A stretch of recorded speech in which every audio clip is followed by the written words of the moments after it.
دجال کا ظہور اس زمانے میں ہوگا جب دنیا صرف فائدے اور نقصان پر چل رہی ہوگی۔ لوگ سچ کو تب تک سچ مانیں گے جب تک اس سے انہیں کوئی فائدہ ہوتا رہے۔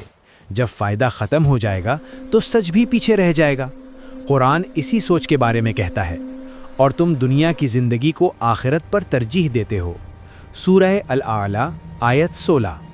رسول اللہ صلی اللہ علیہ وسلم نے بار بار امت کو سمجھایا کہ دجال کوئی کہانی نہیں بلکہ ایک زندہ چلنے پھرنے والا انسان ہوگا۔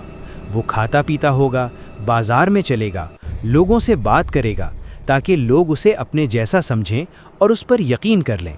صحیح مسلم حدیث نمبر 2937۔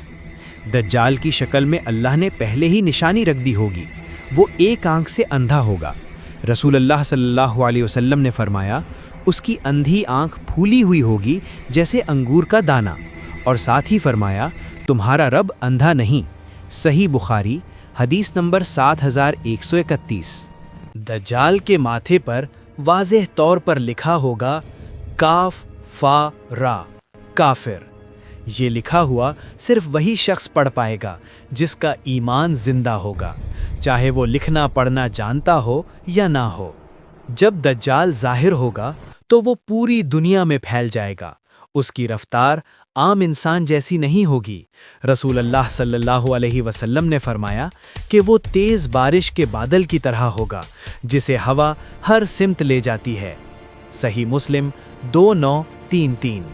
دجال سب سے پہلے ان لوگوں کے پاس جائے گا جو دین سے دور ہو چکے ہوں گے۔ وہ ان کے مسائل سنے گا، ان کے دکھ پر افسوس کرے گا، اور پھر دھیرے دھیرے انہیں یقین دلائے گا کہ میں تمہاری زندگی بدل سکتا ہوں۔ قرآن کہتا ہے، شیطان انسان کو دھیرے دھیرے گمراہ کرتا ہے۔ سورہ الناس آیت 119۔ پھر دجال اپنی اصل بات پر آئے گا اور کہے گا کہ مجھے رب مان لو۔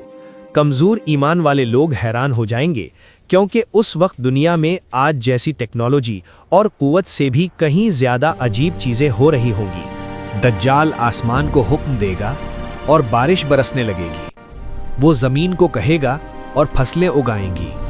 لوگ کہیں گے، یہ کام تو صرف خدا ہی کر سکتا ہے۔ صحیح مسلم 2937۔ جو لوگ اس پر ایمان لے آئیں گے ان کے گھر بھر جائیں گے، جانور صحت مند ہو جائیں گے اور ان کی زندگی آسان ہو جائے گی، اور جو لوگ انکار کریں گے ان پر قحط اور بھوک آ جائے گی۔ دجال اپنے ساتھ جنت اور جہنم کا دھوکہ بھی لائے گا۔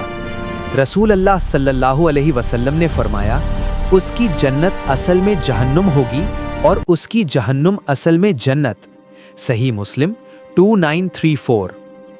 ایک وقت آئے گا جب دجال ایک مومن آدمی کو بلائے گا اور اسے قتل کرے گا، پھر زندہ کر دے گا تاکہ لوگ یقین کر لیں کہ یہ خدا ہے۔ صحیح مسلم 2938۔ لیکن جب وہ اسے دوبارہ قتل کرنا چاہے گا تو وہ کامیاب نہیں ہو سکے گا۔ اس سے سب پر واضح ہو جائے گا کہ اس کی قوت محدود ہے اور وہ صرف فتنہ ہے۔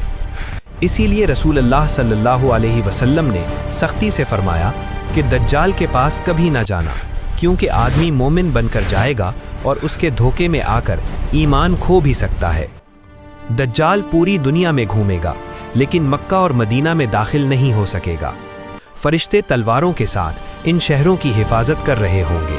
اس زمانے میں بہت سے لوگ صرف روزی اور امن کے لیے اپنا ایمان بیچ دیں گے۔ قرآن کہتا ہے، انہوں نے ہدایت کے بدلے گمراہی خرید لی۔ سورہ البقرہ آیت نمبر 16۔ رسول اللہ صلی اللہ علیہ وسلم نے ہدایت دی کہ دجال کے فتنے سے بچنے کے لیے سورہ القاف کی پہلی یا آخری 10 آیت یاد رکھی جائیں۔ صحیح مسلم 809۔ اور ہر نماز میں یہ دعا مانگی جائے، اللہم انی اعوذ بک من فتنۃ المسیح الدجال۔ صحیح مسلم۔ آخر ایک وقت آئے گا جب آسمان سے حضرت عیسیٰ علیہ السلام کا نزول ہوگا، ڈیمیسکس کے قریب سفید مینار کے پاس۔ صحیح مسلم 2937۔ حضرت عیسیٰ علیہ السلام دجال کا پیچھا کریں گے اور باب لط کے مقام پر اسے قتل کر دیں گے۔ صحیح مسلم 2937۔ دجال کے خاتمے کے بعد سب سے بڑا فتنہ ختم ہو جائے گا اور دنیا کچھ عرصے کے لیے امن اور انصاف دیکھے گی، جب تک اللہ کا اگلا فیصلہ نہ آ جائے۔